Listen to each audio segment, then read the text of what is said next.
Your take regarding the decision, sir, about the European Parliament, which has granted the GSP Plus status to Pakistan, and its effectiveness, and how can we capitalize on that now? Well, it really is a tremendous achievement by Pakistan to secure this. For quite a long time, it seemed as though the odds were very clearly stacked against Pakistan, certainly in the European Parliament, if not in the Commission. Over a number of months, for the first time, really, I have seen Pakistan engaging with the European Union on a very positive basis.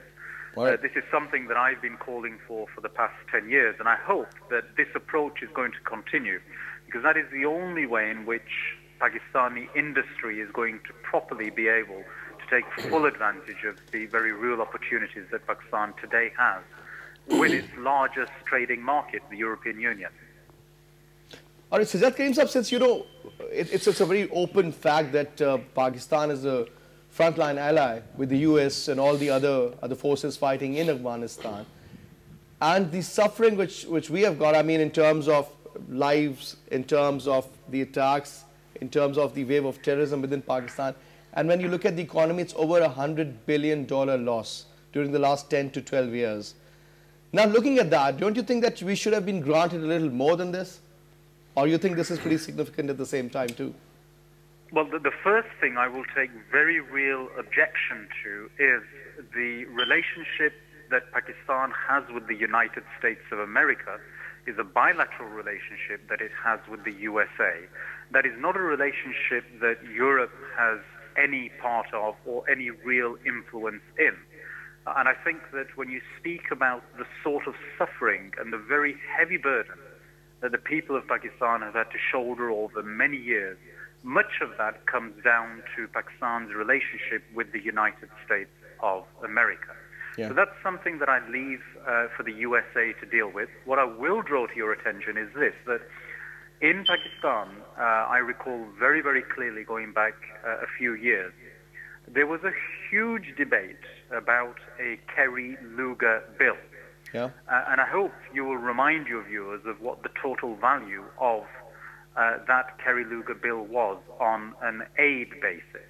What we have done here in the EU is not offered only aid, which we are doing anyway, but we have offered something much greater, which is a trading opportunity. Now, the value of this trading opportunity makes the Kerry-Lugar value look absolutely minuscule.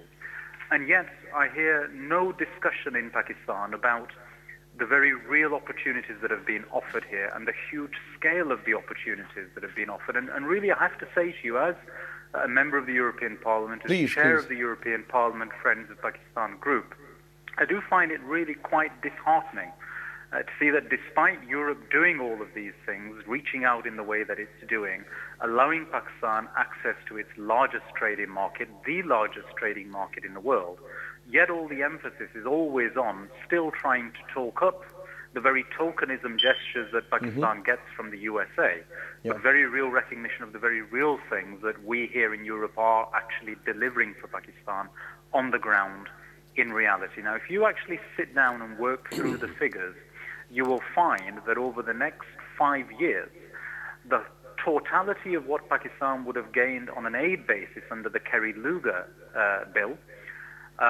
isn't even covered by 1 year of the trade access that we are allowing to Pakistan here today. So I'd rather 5 times more than, if you could actually point that out to your viewers. Plus, at the same time, you know, if I may add, I mean, it is going to also generate employment in Pakistan, which Kerry-Lugar bill doesn't. So, well, this is it. We're concentrating here on a trade basis rather than purely just on aid, simply with the view that we want to help Pakistani industry to become self-sufficient. And the point I made right at the outset, and I actually have to give very due credit here to the role and work that has been undertaken by Governor Punjab, Mr. Sawa.